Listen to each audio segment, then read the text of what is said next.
Johnny Depp had never planned to go on The Tonight Show again.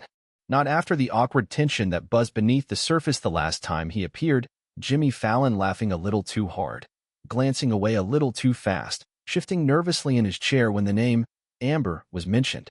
But when Fallon's team reached out again, this time insisting that the interview would be raw, personal, and redemptive, Johnny was intrigued. Against his instincts, he agreed. That night, something fell off from the moment he stepped into the studio. The lights were too bright, the hallway too silent. The dressing room had a bottle of wine, his favorite Burgundy, that he never requested. And there was a note, handwritten. No signature. "You're not the only one with secrets, Johnny. You just hide yours better." He stared at the note. For a moment, the words blurred. Was it a joke? A prank? But then, Fallon's behavior started to make sense. Fallon had been too friendly in recent months, sending gifts, texting late at night with inside jokes only Amber would have known. Johnny had ignored the signs. He thought he was being paranoid. But that note snapped something open in his mind. A memory. A moment. A few months earlier, he'd come home from a shoot early. Amber had been in the kitchen, startled, slamming her laptop shut. He didn't question it then. But the glow of the Tonight Show website on the screen, Fallon's face, flashed through his mind like a curse. The puzzle pieces were moving into place now. And Johnny? He was ready for war.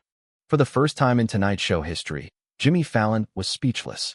He fidgeted with his mug, eyes darting to the side of the stage as if searching for a producer to save him. But no one moved. No one dared interrupt what was happening. Johnny leaned back in his chair, the kind of calm that only comes after rage has burned everything in its path. "You know what really broke me, Jimmy?" he said, voice low. "It wasn't the betrayal. It was the smirks. Yours. Hers. Like it was a goddamn inside joke." Fallon swallowed hard. "Johnny, if this is about—" "It is," Johnny cut in. "About you. About Amber. About the hotel cameras I had checked after the rumors started. Room service receipts. 2 glasses of wine. Her lipstick on your goddamn shirt in a selfie she sent me by mistake." Gasps echoed from the audience.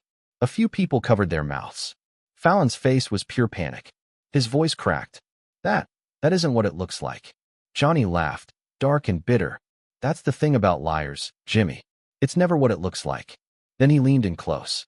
"Want to know what she told me when I confronted her? She said I was too drunk to remember things right. That you were just helping her through a hard time. But I saw the texts. I saw the photos. Hell, I heard the voicemails." Jimmy's lips trembled. "Please, not here." But Johnny didn't blink. "Oh no, this is exactly where it belongs." And somewhere, just off stage, Amber Heard was watching from the green room. And she smiled. As Johnny sat backstage, the weight of that note pressed against his chest like a loaded gun. He couldn't shake the feeling that the entire studio knew something he didn't. Assistants avoided eye contact. Fallon's usual warm-up comedian gave a half-hearted performance. Even the crowd's laughter felt forced, like everyone was in on a joke he hadn't been told yet. Then, just before he was called on stage, a stagehand slipped him a cue card by mistake, clearly meant for Jimmy. Johnny wasn't supposed to see it, but the question printed on it chilled him to the bone. "Ask about the midnight calls from LA, get his reaction on camera." Midnight calls? Johnny hadn't told anyone about the late-night calls he used to get from Amber while she was traveling. At first, they were sweet, checking in, missing him. But eventually, they turned vague. Dodgy. Almost rehearsed. Johnny's fingers curled around the cue card until it crumpled in his hand. Something was happening. Something twisted. This wasn't just an interview. This was an ambush. And Jimmy Fallon, his old friend, the man who used to party with him until dawn, was orchestrating it. The moment his name was announced and he walked onto the stage, Johnny didn't smile. He didn't wave. He looked Fallon dead in the eyes and nodded once. Jimmy blinked, a little too fast. His smile faltered for just a fraction of a second. And Johnny saw it. Fear. Something was coming. And Johnny was about to tear the whole set down, live. The first few minutes of the interview were a performance, on both sides. Jimmy leaned into his usual charm, cracking jokes, doing his fake wheeze laugh. Johnny played along, answering questions with dry wit and calculated pauses. But under the surface, there was electricity, tense, erratic, dangerous. Then Fallon crossed the line. "So, Johnny," Jimmy said, flipping a card. "Do you think being alone in those hotel rooms for weeks at a time, wondering what your wife's doing back home, ever got to you?" The crowd laughed awkwardly. Johnny didn't. The studio went still. You could feel it in the air. Something had shifted. Johnny stared at Jimmy. "What are you trying to say?" he asked, voice low and razor-sharp. Jimmy shrugged, forced a smile. "I mean, you've said it yourself. You've got demons. Maybe some of them came out because you felt, I don't know, betrayed." There it was. A direct provocation. And Johnny snapped. "You want to talk about betrayal?" he growled. "Let's talk about that weekend in Montauk. You remember that, Jimmy?" Fallon's face went pale. The smile vanished. The audience fell into total silence. "You were hosting a writer's retreat," Johnny continued. "But Amber's credit card was charged at the same hotel. Same suite. Funny coincidence, huh?" Jimmy tried to laugh it off. "Come on, man, that's not." But Johnny leaned in, his voice icy. "Don't play dumb with me. You think I don't know what you've been doing behind my back?" Fallon opened his mouth to speak, but nothing came out. This wasn't a late-night show anymore. This was a reckoning. As the cameras faded, the real damage settled in. Johnny found himself isolated, grappling not only with public scrutiny, but with his own fractured trust. Old friends questioned their loyalties. Business partners reconsidered deals. The wounds went deeper than headlines. This was a war on his soul. Fallon, too, faced the fallout behind closed doors. Sponsors pulled contracts. Comedy gigs vanished overnight. But the hardest blow was the silence from those who once called him a friend. Both men realized the scandal had changed everything. Careers were jeopardized, relationships strained, and reputations tarnished. And all because of one woman's calculated betrayal. Yet in the shadows, Amber's victory was bittersweet. Winning the game meant losing parts of herself she could never reclaim. Johnny stepped out into the glaring sunlight, cameras flashing like daggers. The press swarmed him, hungry for answers. He took a deep breath and spoke with raw honesty. "I've been betrayed by people I called family. But this isn't just about me. It's about the truth coming to light, no matter how painful." His voice cracked but carried strength. Meanwhile, Fallon held a televised press conference. His face was pale, eyes tired. "I made mistakes," he admitted. "I hurt people I cared about deeply. For that, I am truly sorry." The public was divided. Some sympathized with Johnny's rage, others with Fallon's regret. But one thing was clear. The scandal had exposed cracks in Hollywood's polished facade. Behind the scenes, Amber watched the fallout unfold with a detached satisfaction. Her revenge was complete, but the story wasn't over yet. Johnny sat alone in his dimly lit apartment, the silence deafening. The weight of betrayal crushed him, but beneath the pain stirred something else, determination. He could crumble. He could walk away broken. Or he could fight. His phone buzzed with a message from his manager. "Public wants a statement. What's your move?" Johnny stared at the screen and thought of Amber's smile, Fallon's trembling confession, the cameras that caught it all. He knew what he had to do. Meanwhile, Fallon faced his own crossroads. His PR team pushed for a full apology tour, but Fallon hesitated. Was he truly sorry? Or just scared? In that moment, both men realized something critical. This scandal was bigger than them. It was about power, control, truth, and the choices they made now would define their futures. The next morning, Johnny woke to a storm. His phone wouldn't stop ringing, lawyers, managers, reporters begging for statements.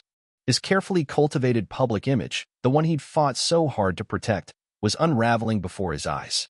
But he didn't care. Not yet. All he wanted was answers. Real ones. Not the rehearsed lies he'd been fed for months. Meanwhile, Fallon faced his own nightmare. Executives demanded damage control. Sponsors threatened to pull out. Late-night comedians whispered behind his back. His once untouchable career was hanging by a thread. The tabloids ran wild, painting Jimmy as the homewrecker, the liar, the coward who destroyed a friendship for a fling with a Hollywood villain. But inside, Fallon felt something far heavier, shame mixed with fear. Fear that this scandal might never end. Fear that he'd lost not just his career, but himself. Johnny sat alone in his hotel room, staring at the ceiling, the note from the dressing room burning a hole in his pocket. He knew one thing for sure. This wasn't over. And whatever came next, it was going to get worse. Johnny's world shrank into a whirlwind of anger, confusion, and heartbreak. The initial shock had worn off, replaced by a deep, simmering sadness that crept into every corner of his mind. He replayed memories, the good ones, the bad ones, trying to find the moment everything cracked. Was it the late-night texts? The hidden meetings? Or the moment Amber chose Fallon over him, right in the middle of their marriage? Every thought twisted inside him like a knife. Friends tried to reach out. "We're here for you," they said. But Johnny pushed them away. How could they understand? The betrayal wasn't just about infidelity. It was about trust, friendship, family. He was drowning in questions without answers. Meanwhile, Fallon spiraled too, but in a different way. The guilt crushed him. He couldn't look himself in the mirror anymore. Every public smile was a lie, every laugh a mask. But Fallon knew one thing. If he didn't make a move soon, his career, and perhaps his soul, would be finished. Amber's heels hadn't even finished echoing off the studio floor before the internet exploded. Within minutes, the raw, unfiltered broadcast was clipped, captioned, and spread across every platform imaginable. Hashtag Depp versus Fallon began trending globally. And just beneath it, hashtag Amber strikes back. TikToks dissected every word. Twitter boiled over with theories. Reddit lit up with slow-motion analyses of Amber's smirk, Johnny's stare, and Fallon's breakdown. CNN cut away from international coverage to run the headline. Live meltdown on Fallon, Depp, betrayal, and Amber's bombshell walk-on. Meanwhile, Johnny sat in his dressing room, alone, sweating under the stage lights still clinging to his skin like guilt. His phone buzzed nonstop, agents, publicists, old friends suddenly concerned. He ignored them all, because nothing could drown out Amber's words. "You were just a pawn." Across the studio, Jimmy Fallon sat in his own dressing room, silent. A cold compress over his face, trembling fingers clutching a half-empty whiskey glass. His phone was also blowing up, only now, sponsors were calling. NBC executives. People with money. People with lawyers. The damage was spreading like wildfire. And backstage, Amber? She was already gone. No press. No goodbye. Just vanished into the Los Angeles night, leaving two of the most powerful men in entertainment to watch their empires crumble. And the worst part? She knew they'd blame each other. Exactly as she planned. Just when the tension reached its peak, when the world seemed to freeze between Johnny's accusations and Jimmy's trembling guilt, a figure emerged from the side of the stage. Amber Heard. Live. Unannounced. Wearing black like it was her own funeral. The audience gasped. Fallon's eyes went wide. Johnny didn't even flinch.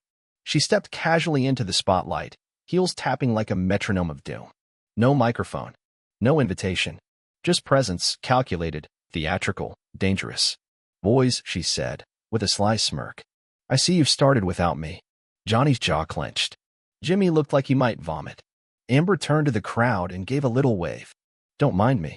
Just thought I'd clear a few things up, since we're airing dirty laundry on prime time now." A producer's voice whispered urgently into Fallon's earpiece. He ignored it. Amber walked between the two men, as if she were strolling through a war zone. She placed a hand on Fallon's shoulder. He flinched. Then she turned to Johnny. "You always said I was a great actress," she said. "Funny thing is, you were the one who taught me how to lie." The crowd fell silent. Johnny stood up slowly.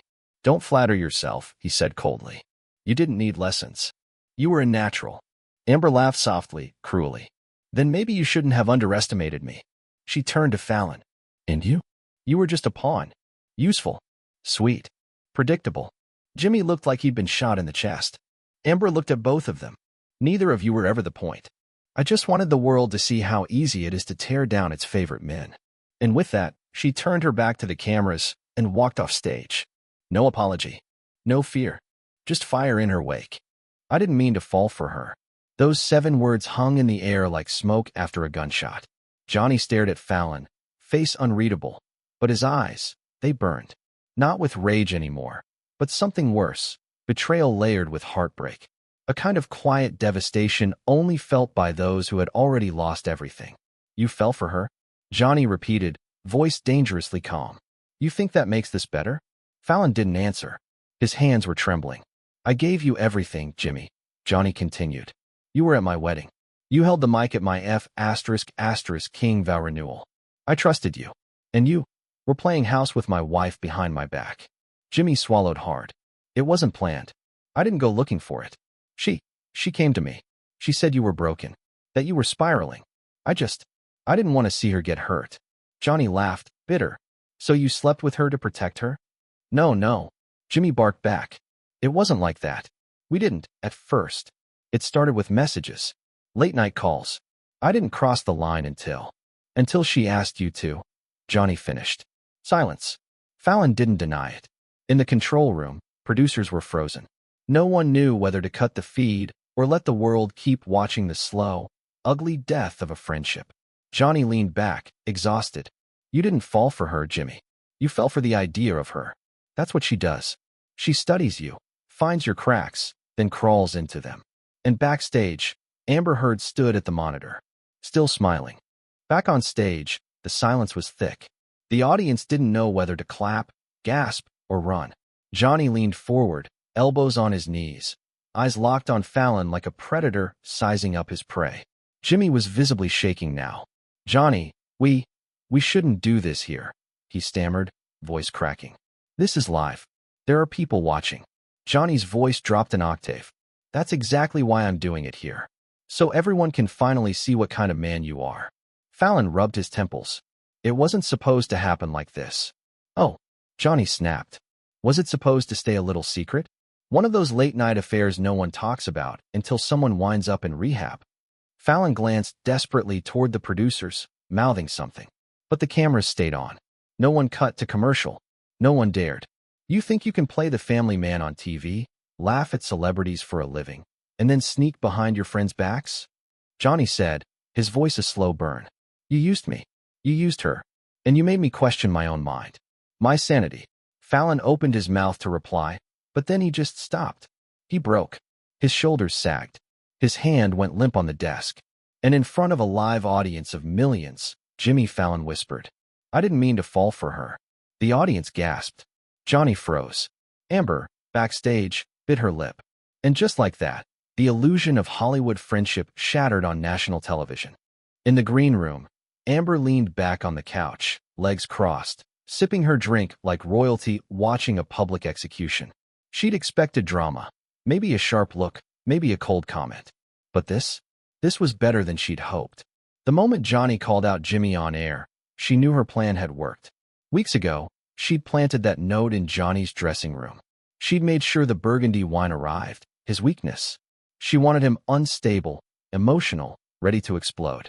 Not because she missed him, not because she loved him, but because this time, she was in control. Fallon had been easy to manipulate. Lonely, married in name only, and desperate for her attention. A few whispered secrets, a late-night visit, and she had him wrapped around her finger. And when Johnny started suspecting something, she simply played innocent, knowing full well he'd eventually snap. And now, on live television, her ex-husband was destroying his career for her. She turned to the monitor and watched Jimmy squirm, watched Johnny burn. And she smiled. Because this was never about love. It was about revenge. Months later, Johnny sat alone in a quiet room, the chaos finally fading into a distant echo. He had lost much, friends, trust, peace, but gained something unexpected, clarity. He understood now that betrayal, no matter how brutal, reveals the true nature of people. It forces you to rebuild, not just your life, but yourself. Jimmy Fallon had vanished from the spotlight, humbled and broken, yet perhaps wiser. His apology tour had begun, but healing would take time. Johnny's advice to anyone facing similar pain was simple but hard-earned. Don't let anger consume you. Face the truth, hold on to your dignity, and remember, sometimes the biggest betrayal teaches you how strong you really are. In the end, the scandal wasn't just about an affair or broken friendships. It was a harsh lesson in trust, power, and survival under the unforgiving glare of fame. And for Johnny Depp, the final curtain had closed, but a new act was only just beginning. If you enjoyed this story and want more in-depth, revealing videos about Johnny Depp and other legendary stars, be sure to subscribe and hit the like button. Stay tuned for more captivating tales from the world of Hollywood's biggest names.